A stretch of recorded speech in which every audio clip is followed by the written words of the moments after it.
자, 여러분, 재배학 강의에 오신 것을 환영합니다.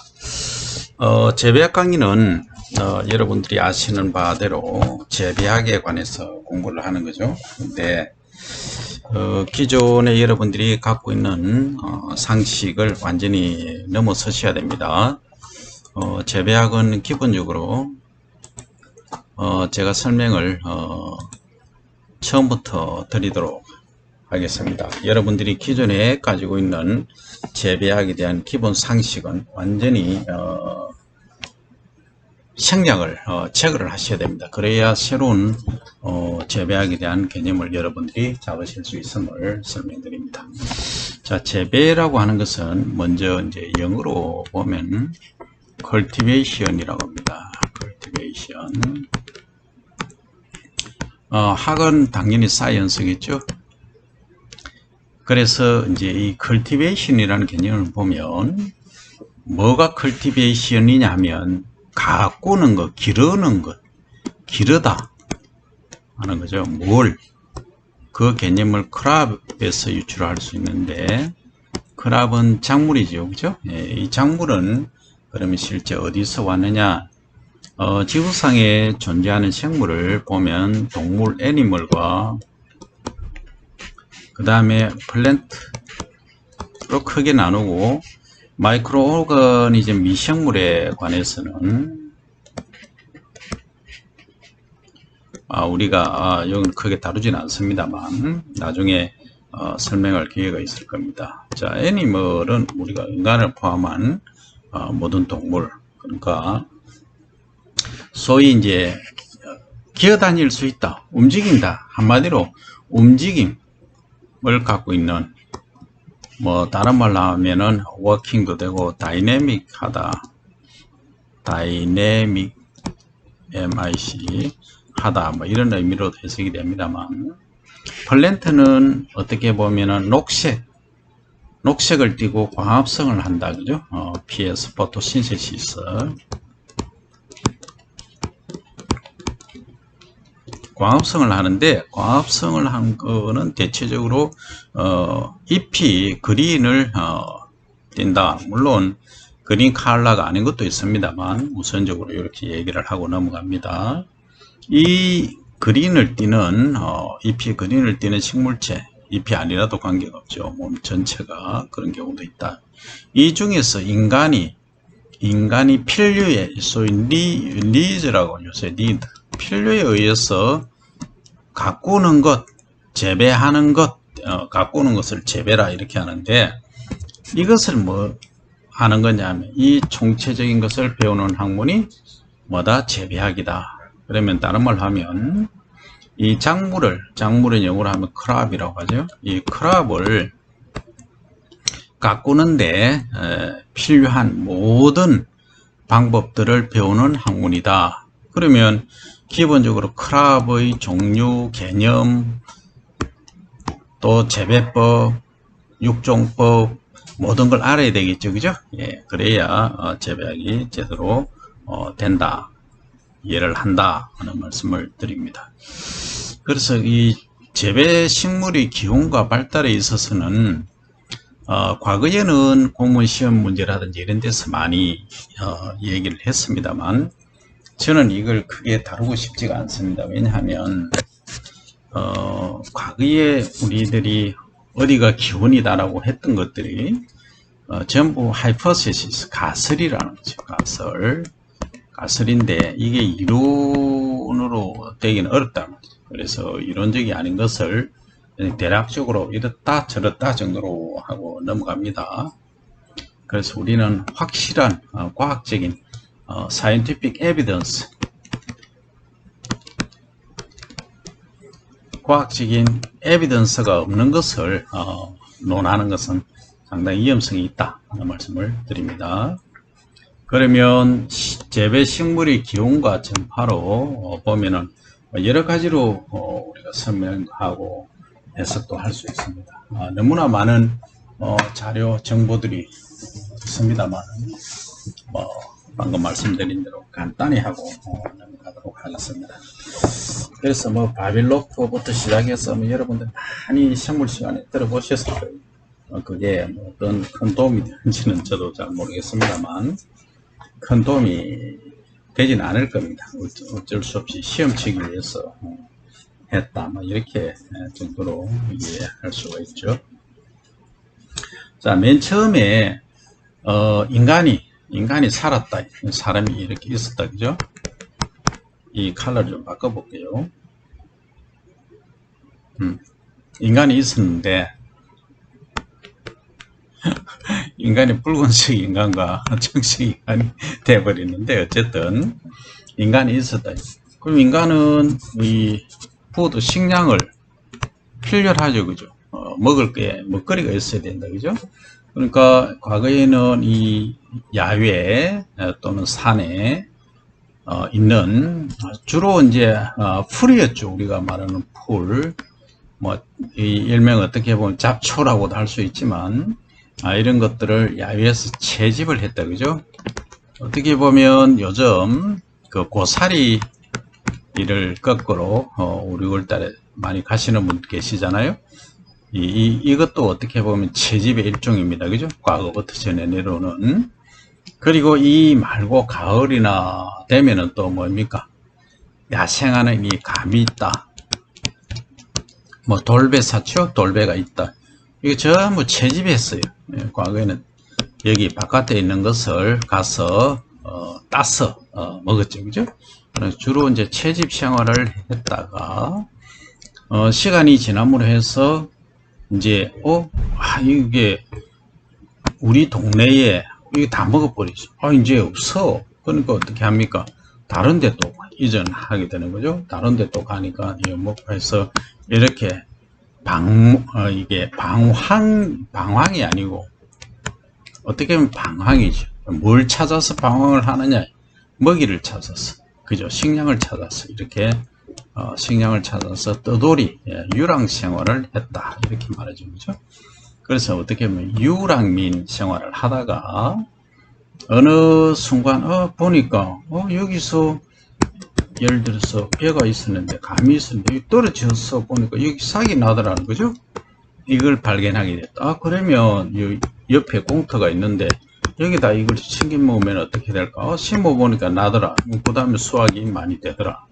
여기서 어떻게 보면은 인간이 방랑생활, 유랑생활을 마치고 안정화되는 단계로 접어들었다 하는 거죠.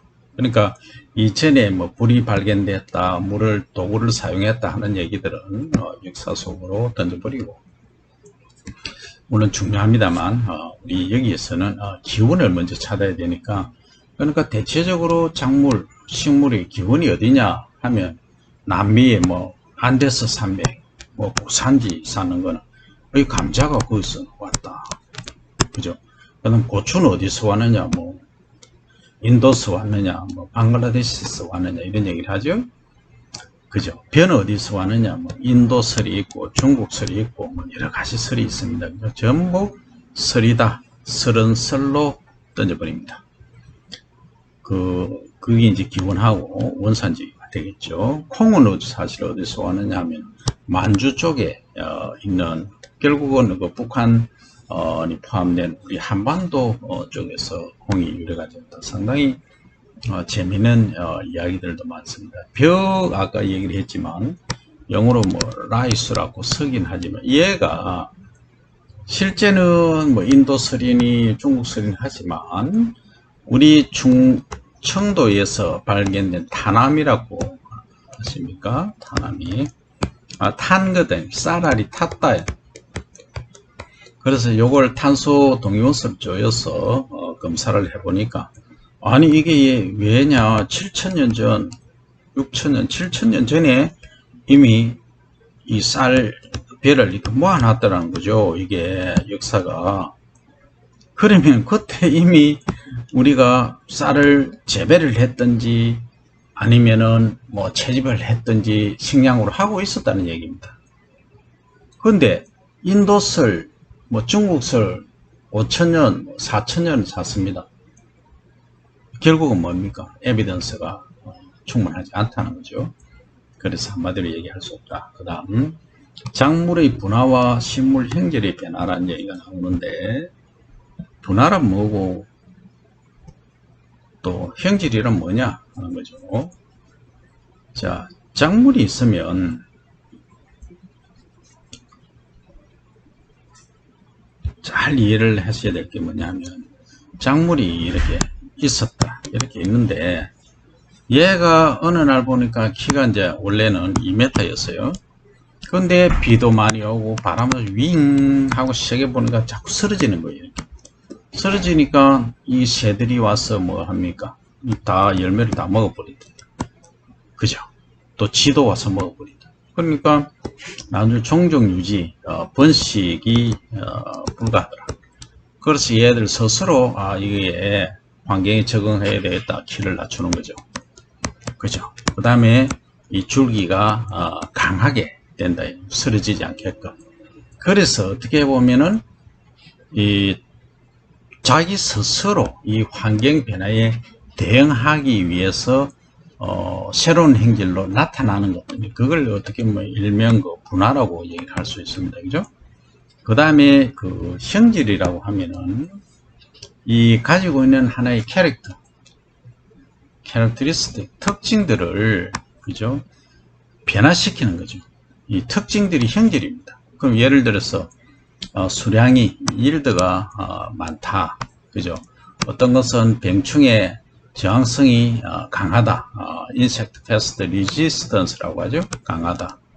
어떤 애들은 뭐 키가 작다. 어떤 애들은 크다. 하는 이런 것들을 각각의 특징들이 하나의 형질이에요.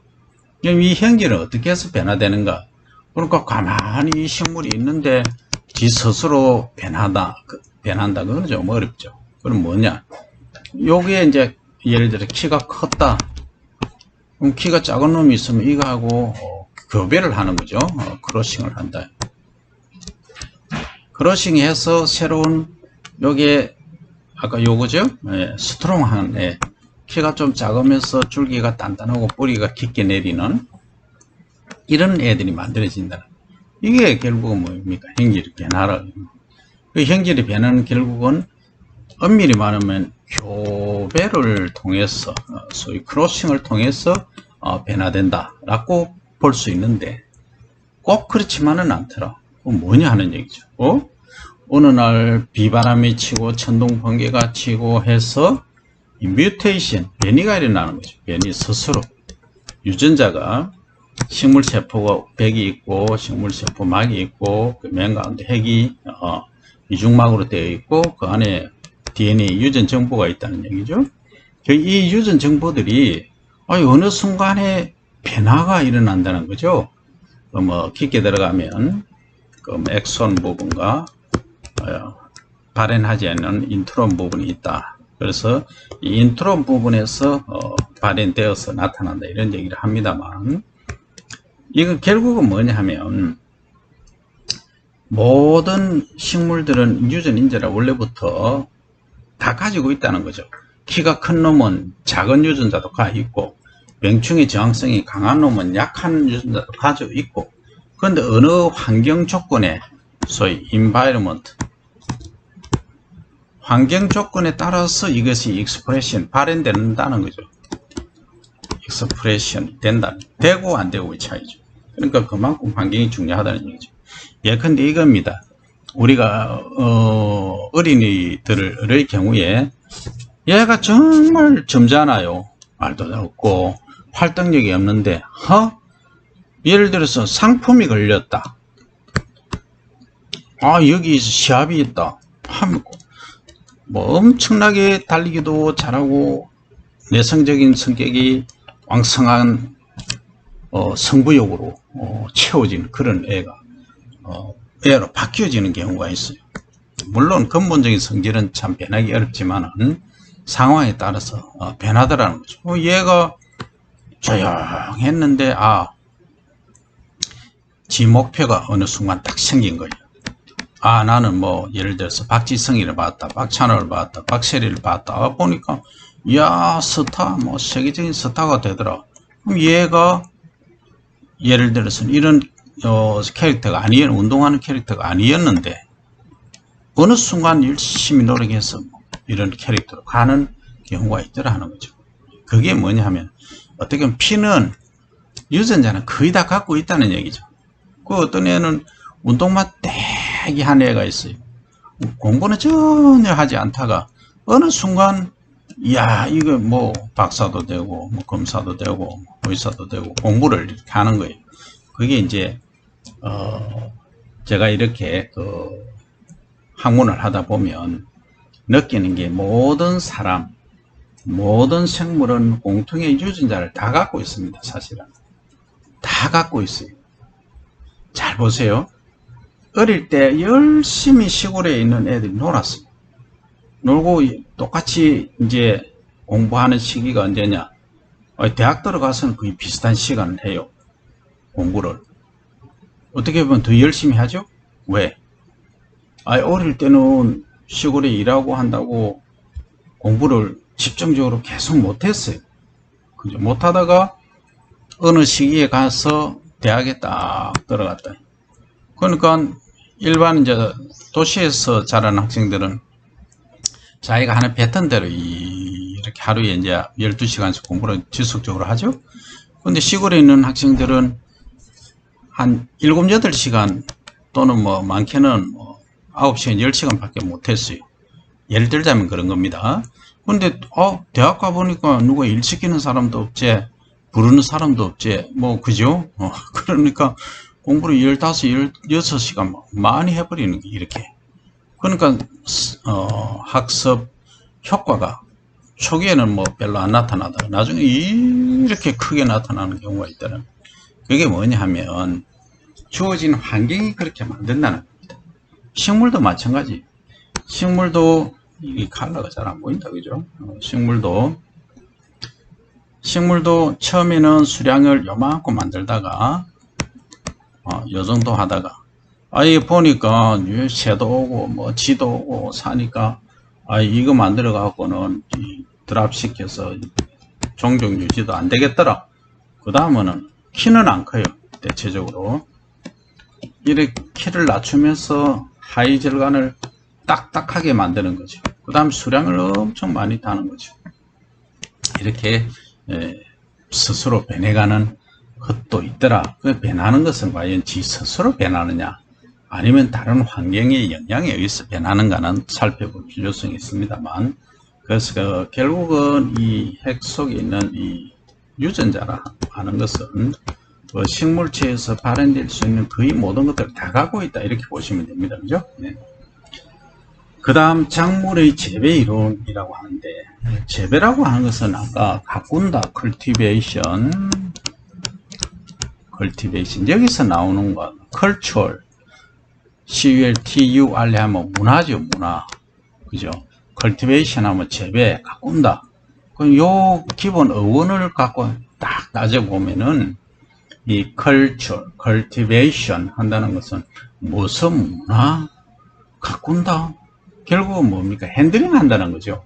핸들링, 손으로 만져서 아니면 발로 뭐 움직여서 뭔가를 한다는 거죠. 그 말은 우리가 목표로 하는 것은 뭡니까? 결국은 이 수량이잖아요. 농산물, 이 수량, 양을 증대시키기 위해서 옛날에는 종자를 이렇게 밭이 있으면 그냥 종자를 뿌렸다. 그죠? 근데 뿌리고 나니까 새가 주워 먹기도 하고 뭐 쥐가 먹기도 하고 이 별로 출현되는 것도 적고 수량도 적더라. 그죠? 그러면 결국은 수량이 적다. 근데 가만히 생각해 보면 씨를 뿌리지 말고 그냥 내가 관리하기 좀 요만한 모상자에 빽빽하게 심었다가 요걸 육미라 그러죠. 길러서 여기 옮겨 심으면 요만큼 자랐을 때 옮겨 심으면 새가 이 종자를 먹으니까 못 먹죠. 그 다음 쥐도 못 설치죠. 이렇게 해보니까 이게 소위 설치는 애들, 새, 쥐 이런 애들입니다. 이거의 피해를 일단 막는다. 그런데 이것만이 아니고 과거에는 그냥 뭐 유목생활, 뭐 유랑, 방황생활 할 때는 그냥 채집을 했지만 그게 아니고 여기다가 풀이 많이 나 있잖아요. 이 풀 베어서 여기다가 우리가 배설한 배설물 있잖아요. 뭐 인분하고 이런 것들 있잖아요. 이걸 혼합을 해서 두니까 섞더라는 거예요. 분해가 되더라. 어느 순간 향긋한 냄새가 나는데 이걸 여기 뿌려주니까 뭐 작물이 이따먹게 크게 넓게 잘 자란다는 거죠. 그럼 결국은 뭐 수량이 30이었던 것이 200 또는 뭐 300까지 이렇게 증가가 되더라는 거죠. 결국은 이걸 통해서 뭘 알게 되냐, 이 비료라는 게 있더라. 그럼 결국은 양분이더라, 그죠. 이 양분을 알게 된 계기가 또 된다는 거죠. 이렇게 어떻게 보면 무궁무진합니다. 이 길은 재배에 관한 것은. 그리고 시간이 지나니까 이게 뭡니까? 이게 뭐 비료, 이게 퇴비더미 만들어가 힘들다, 귀찮다 이거죠. 그러면 이것을 더 컴팩트하게 아주 조그맣게 만들 수는 없느냐 해서 나온 게 뭡니까? 화학적으로 합성한 이 화학 비료가 나온 거죠. 화학 비료. 비료는 영어로 fertilize라고 하죠. fertilize. 근데 이제 화학 비료니까 케미칼이죠. chemical fertilizer. 이렇게 이야기를 하는 겁니다. 이렇게 여러분들이 이제 이해를 해주시면, 점차 더 가면 더 재미있겠는데 하는 생각이 딱 들죠. 더 재밌습니다. 자, 작물이 재배 이루는 할 얘기들이 너무너무 많죠. 자, 그 다음 보시면, 우리가 재배되는 작물을 뭐라 한다? 식물을 크랍이라 한다 했죠. 이 크랍. 그래서 인간에 의해서 재배되는 것, 그죠? 가꾸어지는 것. 결국은 이 크랍은 뭔가 목적이 있어야지. 타깃이 뭐냐 하는 거죠. T-A-R-K-E-T. 타깃이 뭐냐 하는 거죠. 결국 나는